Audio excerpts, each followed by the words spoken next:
अस्सलाम वालेकुम। आज हम बीएससी ज़ूलॉजी से चैप्टर नंबर 2 स्टार्ट करने जा रहे हैं। बीएससी ज़ूलॉजी बुक बी से चैप्टर नंबर 2 स्टार्ट करने जा रहे हैं, that is animal like protist.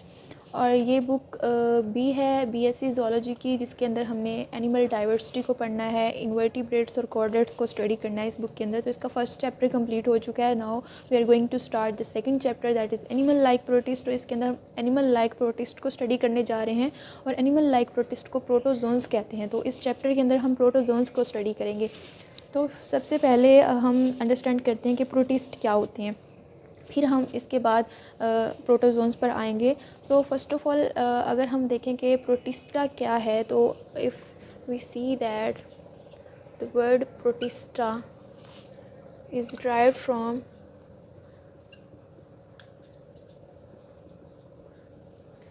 Greek word से निकला है। और ग्रीक वर्ड क्या है? प्रोटिस्टोस। एक वर्ड है ग्रीक दैट इज़ प्रोटिस्टोस, और इस प्रोटिस्टोस वर्ड के मीनिंग होते हैं फर्स्ट यूकैरियोट्स। इसके मीनिंग हैं फर्स्ट यूकैरियोट्स, मतलब ये कि जो प्रोटिस्ट हैं ये फर्स्ट यूकैरियोट्स हैं।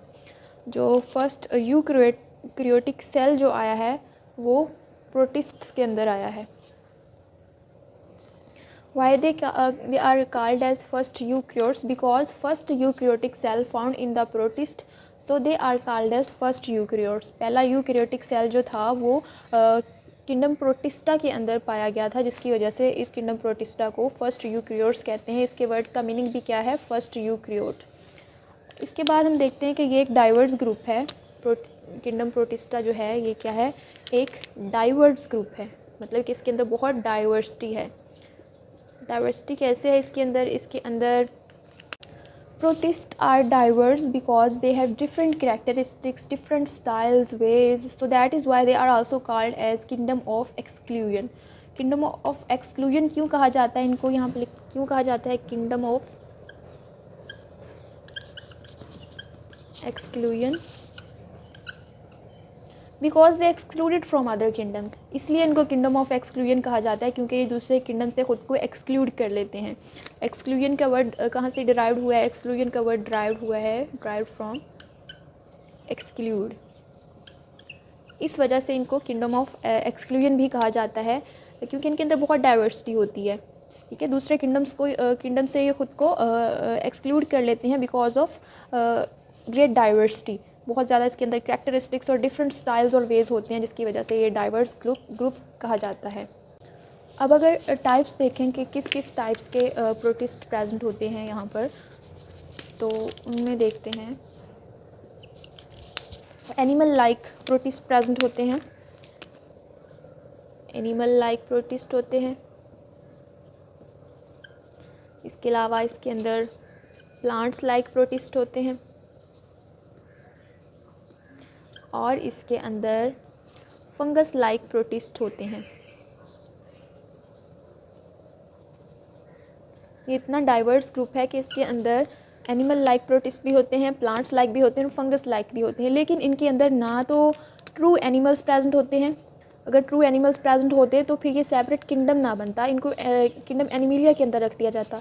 तो इसके अंदर ट्रू एनिमल्स भी प्रेजेंट नहीं होते हैं, ट्रू प्लांट्स भी प्रेजेंट नहीं होते हैं, और ट्रू फंजाई भी प्रेजेंट नहीं होती है। लेकिन एनिमल्स लाइक प्रोटिस्ट होते हैं कि जो वो ट्रू एनिमल्स तो नहीं होते हैं, लेकिन वो एनिमल्स लाइक होते हैं, यानी कि एनिमल्स से रिजेम्बलेंस रखते हैं। उनके अंदर कुछ ऐसे कैरेक्टरिस्टिक्स होते हैं जो कि एनिमल्स के अंदर भी प्रेजेंट होते हैं, तो वो एनिमल्स से रिजेम्बलेंसेस रखते हैं। जो ट्रू एनिमल है वो ट्रू एनिमल नहीं होते। इसी तरह वो प्लांट लाइक होते हैं, यानी कि वो प्लांट से रिजेम्बलेंसेस तो रखते हैं लेकिन ट्रू प्लांट नहीं होते हैं। इसी तरह वो फंगस लाइक होते हैं कि वो फंजाई से रिजेम्बलेंसेस तो रखते हैं लेकिन ट्रू फंजाई नहीं होते हैं। तो ये क्या हो गया?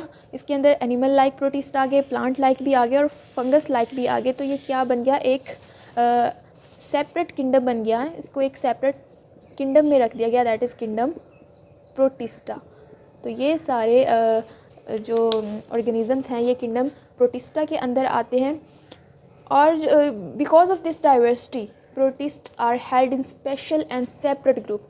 इस सारी डाइवर्सिटी की वजह से जो प्रोटिस्ट है उनको एक स्पेशल और सेपरेट ग्रुप के अंदर रखा गया है। That group is called as kingdom protista.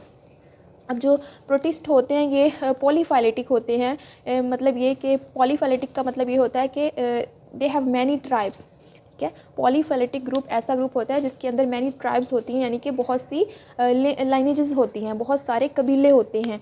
इनका ये वाला जो पॉलीफाइलेटिक ग्रुप होता है, यहाँ पे लिखते हैं पॉलीफाइलेटिक होते हैं। किंगडम प्रोटिस्टा के अंदर क्या होता है, पॉलीफाइलेटिक ग्रुप होते हैं। और ये पॉलीफाइलेटिक ग्रुप के अंदर क्या होता है, no common ancestor. No common ancestor. ये जो ऑर्गेनिजम्स होते हैं इनका कोई भी कॉमन इंसेस्टर नहीं होता, तो इनके अंदर क्या होते हैं, डिफरेंट इंसेस्टर्स प्रेजेंट होते हैं, मैनी ट्राइब्स प्रेजेंट होती हैं। कोई एक सिंगल कॉमन इंसेस्टर हो तो फिर एक ही लाइनेज चलती है, ऐसा नहीं है। इसके अंदर डिफरेंट इंसेस्टर प्रेजेंट हैं और मैनी ट्राइब्स हैं, यानी कि डिफरेंट लिनेजेस हैं, जिसकी वजह से इनको पॉलीफाइलेटिक ग्रुप भी कहा जाता है। तो ये है short introduction about the kingdom protista. अब हम देखेंगे, तो अब हम स्टडी करेंगे animal like protist. Animal like protist जो होते हैं उनको कहते हैं प्रोटोजोन्स। प्रोटोजोन्स कहते हैं एनिमल लाइक प्रोटिस्ट को। और इसके अंदर सबसे पहले हम देखेंगे एवोल्यूशनरी पर्सपेक्टिव। इसके एवोल्यूशनरी पर्सपेक्टिव के अंदर सबसे पहला पॉइंट जो है उसमें है फोजल स्टडी ऑफ प्रोटोजोन्स।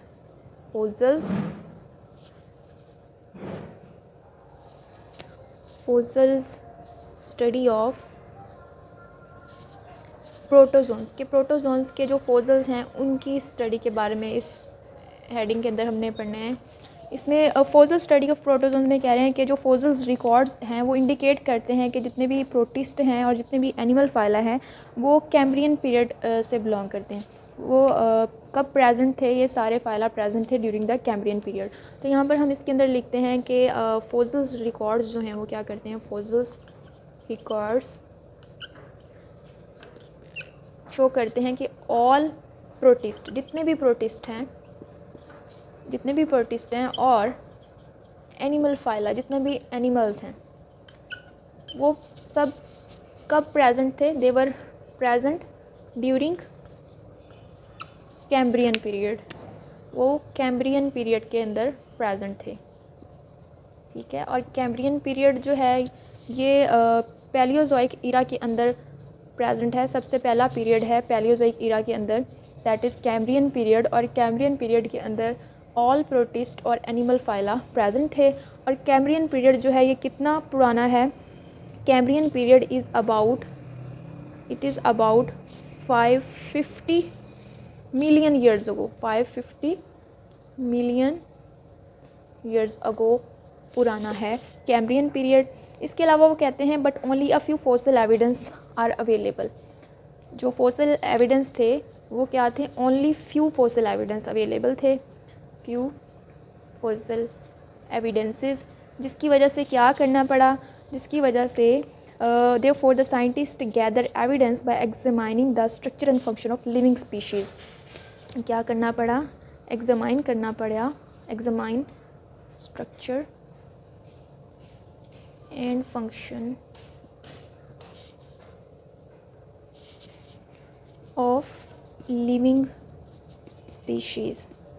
जो लिविंग स्पीशीज़ हैं उनके स्ट्रक्चर और फंक्शन से फिर उनको एग्जामाइन करके जो है इसके हिस्ट्री को निकाला गया, इस एवोल्यूशनरी पर्सपेक्टिव को फाइंड आउट किया गया। क्योंकि फॉसिल रिकॉर्ड्स जो थे, फॉसिल एविडेंसेस जो थे वो बहुत कम थे, जिसकी वजह से फिर लिविंग स्पीशीज़ को यूज़ किया गया for the evolutionary perspective.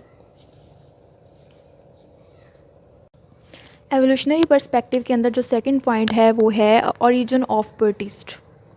Origin of प्रोटिस्ट्स के प्रोटिस्ट का ओरिजिन क्या है, कहाँ से इवॉल्व हुए हैं प्रोटिस्ट। तो इसके अंदर आता है कि जो एंशंट आर्चिया हैं that were the first living organisms on this earth. इस अर्थ के ऊपर जो सबसे पहले लिविंग ऑर्गेनिजम्स थे वो थे ancient archaea. Ancient archaea, they were the first living organisms on the earth. तो क्या हुआ था, the archaea gave rise to the kingdom Protista. Archaea जो थे इन्होंने क्या किया, archaea gave rise to kingdom Protista. जितने भी प्रोटिस्ट हैं ये कहाँ से इवॉल्व हुए हैं, आर्चिया से इवॉल्व हुए हैं। आर्चिया ने किंगडम प्रोटिस्टा को इवॉल्व किया है। और इसके अलावा वो कहते हैं कि ये एवोल्यूशन कब हुई, कब आर्चिया ने किंगडम प्रोटिस्टा को इवॉल्व किया। उन्होंने कहा कि about 1.5 billion years ago, 1.5 billion years ago the archaea gave rise to kingdom Protista about 1.5 billion years ago. और क्या हुआ था, the endosymbiont hypothesis explains the mechanism of this evolution of protist. ये जो एवोल्यूशन हुई थी इसको एक्सप्लेन करने के लिए एक थ्योरी है, एंडोसिम्बियोटिक थ्योरी, एंडोसिम्बियोटिक थ्योरी। उसके अंदर सारी एक्सप्लेनेशन है कि ये एवोल्यूशन कैसे हुई थी, कैसे उसके अंदर लिखा हुआ है कि evolution from prokaryotes to eukaryotes, यानी कि प्रोक्रियोट्स से यूक्रियोट्स की एवोल्यूशन कैसे हुई थी, ये एंडोसिम्बियोटिक थ्योरी के अंदर लिखा हुआ है। और इससे रिलेटेड मैं एक लेक्चर अपलोड कर चुकी हूँ अपने चैनल पर, तो आप ये लेक्चर देखने से पहले एंडोसिम्बियोटिक थ्योरी वाला मेरा लेक्चर ज़रूर देखें। इसका लिंक भी मैं इधर डिस्क्रिप्शन बॉक्स में डाल दूँगी, तो आप वहाँ से जाके उस लेक्चर को रीच आउट कर सकते हैं। तो एंडोसिम्बियोटिक थ्योरी जो है ये एक्सप्लेन करती है कि कैसे जो है आर्चिया ने कैसे किंगडम प्रोटिस्टा को इवॉल्व किया, कैसे किंगडम प्रोटिस्टा की एवोल्यूशन हुई है फ्रॉम दी आर्चियंस। उसके बाद वो कहते हैं most scientist agree that the protist arrows from more than one ancestral group. मतलब ये कि ज़्यादातर साइंटिस्ट जो हैं वो इस बात पर एग्री करते हैं कि जो किंगडम प्रोटिस्टा है ये क्या है, पॉलीफाइलेटिक ग्रुप है, जैसे कि मैंने पहले भी बताया है। ज़्यादातर साइंटिस्ट कहते हैं कि पॉलीफाइलेटिक ग्रुप है। इसके अंदर क्या है, इसके अंदर more than one ancestral present होते हैं, डिफरेंट एंसेस्टर्स प्रेजेंट होते हैं। इनके अंदर कॉमन एंसेस्टर नहीं होता, नो कॉमन एंसेस्टर। ठीक है,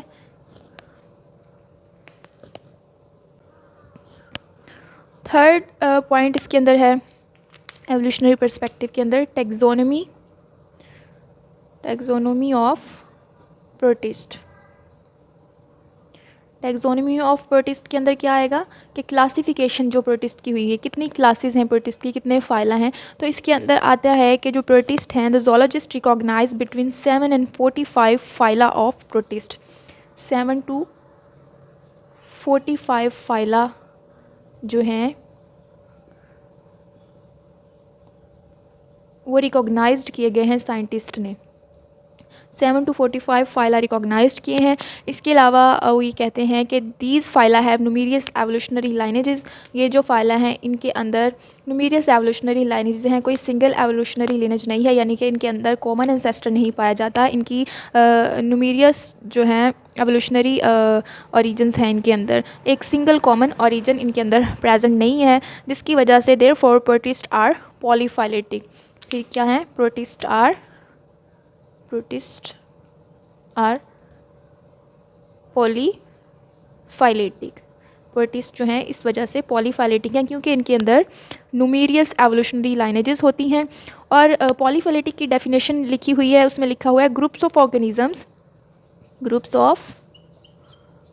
ऑर्गेनिजम्स हैविंग सेपरेट ओरिजिन।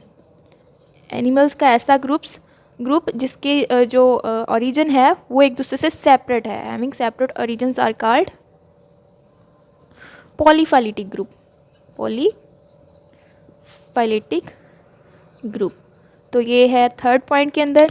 इसके बाद लिखा है कि kingdom protist has 2 groups, plant like protist and animal like protist. Plant like protist जो होते हैं उनके अंदर एल्जे आता है, और प्लांट लाइक प्रोटिस्ट जो होते हैं वो ऑटोट्रॉफिक होते हैं, अपना फूड खुद बना लेते हैं। और एनिमल लाइक प्रोटिस्ट के अंदर प्रोटोजोन्स आता है या प्रोटोजोआ होते हैं, इनको प्रोटोजोआ कहते हैं। और ये जो होते हैं प्राइमरी हेटरोट्रॉफिक होते हैं, ये अपने फूड के लिए किसी दूसरे लिविंग ऑर्गेनिजम्स पर डिपेंड करते हैं। अब जो ये था introduction about the animal like protist. Next lecture के अंदर हम नेक्स्ट टॉपिक स्टार्ट करेंगे जिसके अंदर आता है होम्योस्टेसिस इन द प्रोटोजोन्स। ठीक है, प्रोटोजोन्स के अंदर जो होम्योस्टेसिस है उसका फंक्शन हमने पढ़ना है नेक्स्ट लेक्चर के अंदर। तो आज का हमारा टॉपिक था animal like protist and short introduction about the protist, and this is all about today's lecture. Thank you for watching my videos and do subscribe my channel for more. I'll cover all the chapters of BSc Zoology, Book B. And see you in the next video. Take care. Allah Hafiz.